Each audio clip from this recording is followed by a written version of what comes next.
Hello, and I just wanted to add some extra thoughts to the basing video that I did before, having been in a bit of a hurry, and some also follow-up thoughts on Milliput. I don't know whether I properly explained the mixing. I'm just going to do that as I talk in front of the camera. I hope it's visible. Making a sort of multi-layer sandwich here. And one of the things that I wanted to talk about was that when I have done the kind of wash painting on the base at the end to fill in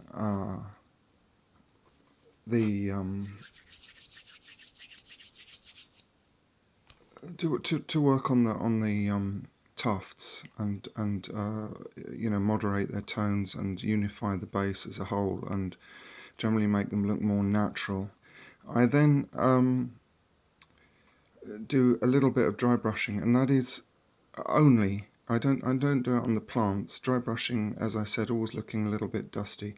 I always dry brush onto pebbles and earth in between the tufts and stones to pick them out. I confine it to that, and really I only dry brush usually on that sort of thing and buildings and just some clothes when you want a certain kind of textural look as well. But dry brushing is overused, I think, and has a certain look that is often not appropriate. Another thing I wanted to mention was that, in doing the figures, most of us do highlighting and shading, and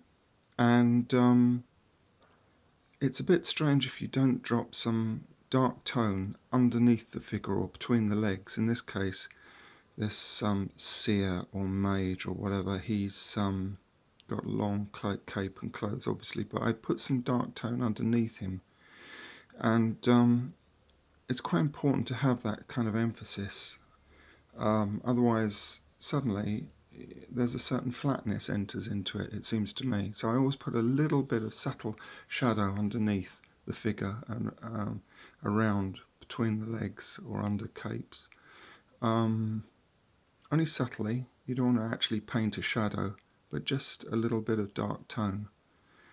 And it helps give the figure as a whole relief and stand out. So, those are a couple of things. And here we are mixing away. Milliput, more adventures in Milliput. I love Milliput, and I think it's a wonderful thing for this sort of job. And to model with, to model rocks, and I've done a lot of accessories for buildings and barrels and all sorts of things. I'm doing some bits and bobs at the moment for a building that I'm hoping is going to be delivered before long, and that will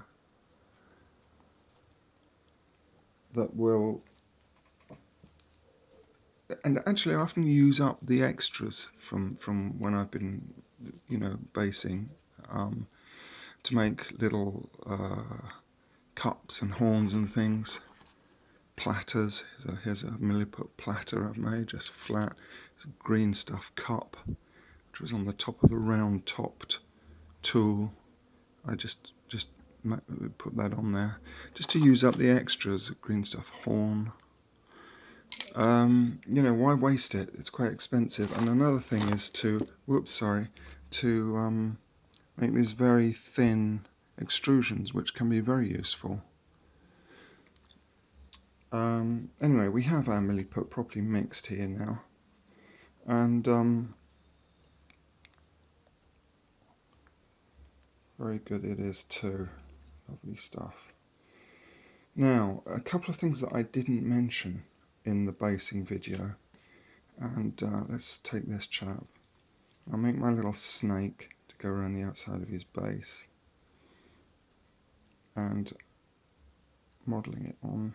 Of course, footsaw figures are delightful for this because they have this rounded sort of lozenge base, which so easily you can just get the edge of the Milliput over the edge of the base, and you've got that strength there. And you can intrude over it without any fuss, bother and itch. And also you can, hide the base, whereas a lot of makes, obviously this isn't a reason only to buy foot saw, but they are very good for this as well. A lot of bases where they're square or very sharply edged, you have a lot more trouble kind of disguising it, it seems to me. Anyway, here we are. We have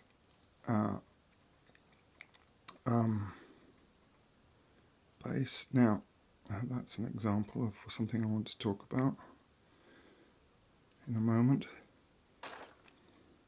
So,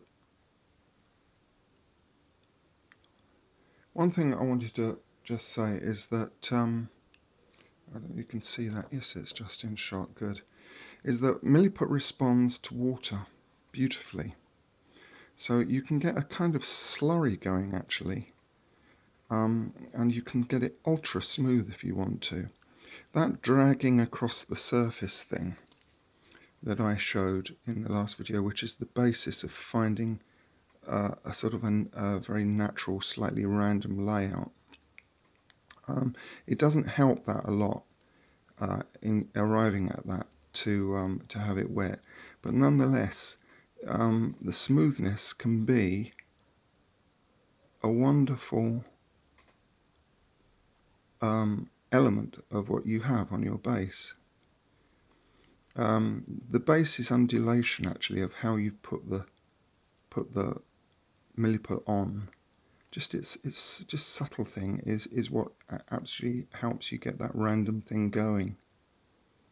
Again, I've loaded it quite a lot, so I'm taking quite a lot off in churning it up. But this is the thing I meant to mention, is that you can use water on Milliput, and it does respond to it very well. It's not kind of oily and resistant to that. And you can easily get in a bit of a mess as well with it, but so don't wash it around too much. But if you're using Milliput on a building or some such, it can be very useful to know that you can smooth it off by adding a little drop of water, and that's one of the textures you can get on the base as well. So there we are. Okay, he's looking pretty good. Now, one of the other things I wanted to mention was that when you're working with Milliput, you tend to get these tiny, tiny little crumbs. They are often minute. I've just unfortunately blobbed one onto another, but look, they're about this big, as you can see on my fingertip. And incidentally, you can easily scrub and wash off with water Milliput that sticks to your hands, so don't worry about that. The whole thing is so much easier to use when you get used to it than polyfiller, and so much stronger. That's why this is my recommendation for the basic basing material. I liked the fact that I've got here all metal and then a polymer mix, which is about that hard, a good hard modelling material. So the whole thing is strong. But you get these little pebble-like crumbs dropping off as you work with Milliput. And one of the really nice things you can do is when you've got your texture good on your base, you feel, just uneven him up a bit more like that. There you go, nice. And you can just sort of pull it up as well by patting it like that and pulling up, and it gives you a sort of orange peel effect. But these little crumbs, you can just squish them in, hoping the camera's focusing. So look, just squish, just, and then if you just push them in, what you have is something like little pebbles that are partly showing out of the surface of the base. And that's something that you don't really get much with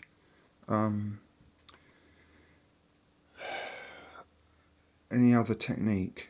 You can make quite large stones that are just partially out of the surface, especially when the main body of the basing material is still soft. And you know, I mean, you don't want to go over the top again with it. It would be like the flowers thing. But I just want to mention that these little crumbs that actually you could so easily start treading all over the place and just throwing away are quite a nice addition to a base. And I do it all the time. And then I tend to, this one isn't, as you can see, anywhere near finished, but I've already toned in that little pebble just to make it stand out for the video, which is flattened in from one of those little dropped off bits of Milliput. And you've got a sort of a, you know, a beach pebble or stone that has come to the surface and is partly revealed. And it's just a nice, another little bit of texture, another little element that enriches the base. So I do that all the time, almost without thinking about it. Sometimes you can just sort of pinch them down so that one side of it actually seems to vanish into the soil, as it were, like that. And that's nice too. So try that, and that's a useful thing to look out for, these little blobs.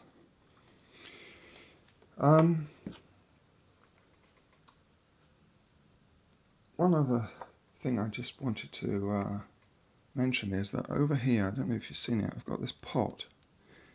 These are the collected scrapings and cuttings off and cleanings of figures of about 2.5 years, I think, maybe 3 years of working on miniatures. And as you can see, some of them are really fine at the bottom, you know, dust-like filings and scrapings from figures. That's quite a lot of material, and it shows, you know, how much there is that comes on the figure that is worth removing. I'm a bit of a maniac, really, for getting rid of mould lines and you know, extra bits that sort of, those bits that are underneath sword sheaths and between the arm and the side of the figure. Sometimes they're just blocked in. Bits of mould may have fallen off the mould material, or it may be that, you know, they were sculpted lazily in the first place, or in order to support a form. But I like to remove all that for realism's sake, and these are the collected bits from that. So I'm thinking of doing a bit of casting with this. You know, I know it's a bit OCD, but I feel quite good about it, actually. I'm wondering what I'm going to do next, where I'm going to keep collecting it next. Have to buy a new pot. Anyway, hope this is of interest. It's a bit of a ramble. I'm going to be away for a couple of weeks, so there won't be any new videos. So I thought I'd just squeeze this one in. And as I say, I hope it's of interest, and hope to see you again soon. Cheers.